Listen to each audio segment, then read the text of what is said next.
Hey, we tried it once, it didn't work. Why would I even try AI?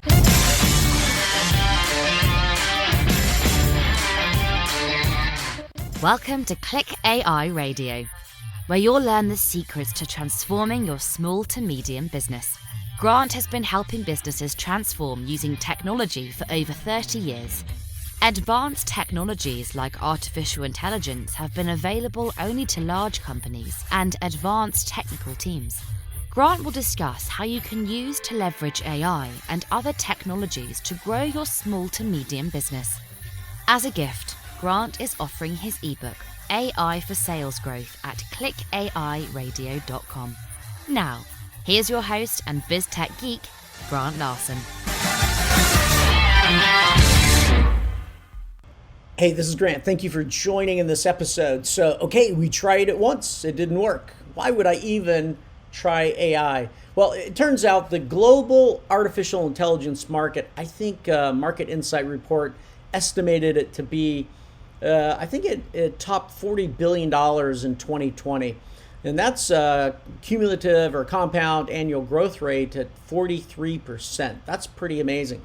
So there are some amazing achievements around AI. However, you know what? There's still a lot of bugs to work out with this stuff. Let's take a look at some. Okay, so let's take a look at one of these failures. It was genderify, right? 98.4% probability that the word male matched to the word professor. And if you put in the word stupid, it'd come back and say 61.7% was female prediction. Oops, what the heck, right? What a mistake. Here's another failure, right? This facial recognition. I'm sure you've heard of this one.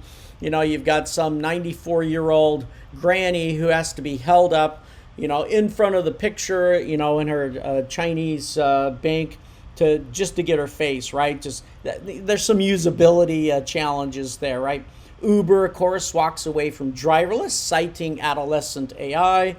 Obviously, Amazon, they axed AI for their recruitment because they found out that it had bias. It had a lot of bias in it. And that's, eventually the Amazon engineers realized that the AI was indicating that the male candidates were automatically better. Oops, not good. Here's another Amazon failure, all right?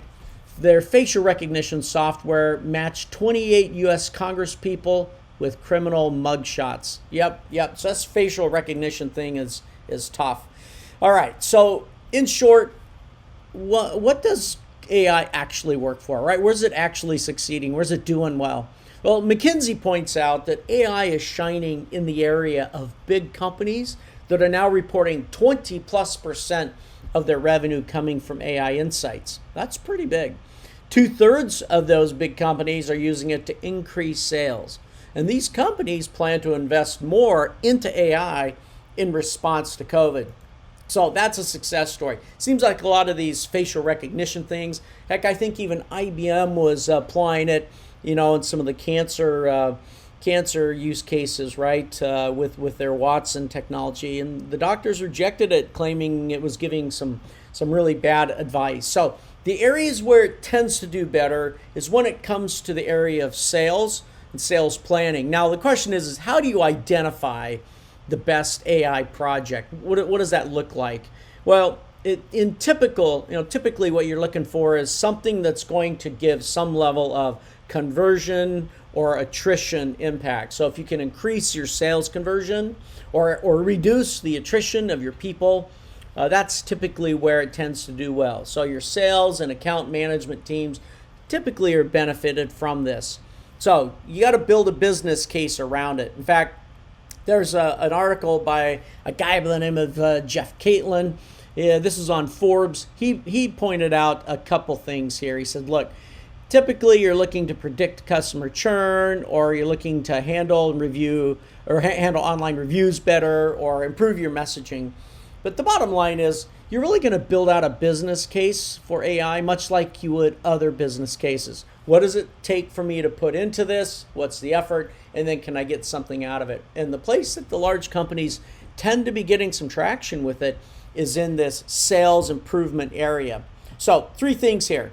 Number 1, AI has been bringing positive impact to sales and supply chain use cases. Number 2, identify which sales or supply chain problem areas that you're going to focus on. And then number 3, of course, as an SMB, don't go build this out yourself. It's too costly. It takes too long to turn it around. So hey, I invite you to join me Thursday in a web class to bring some positive impact to your sales and supply chain scenarios. Go to clickai.com/breakthetrap. That's break the trap, TRAP.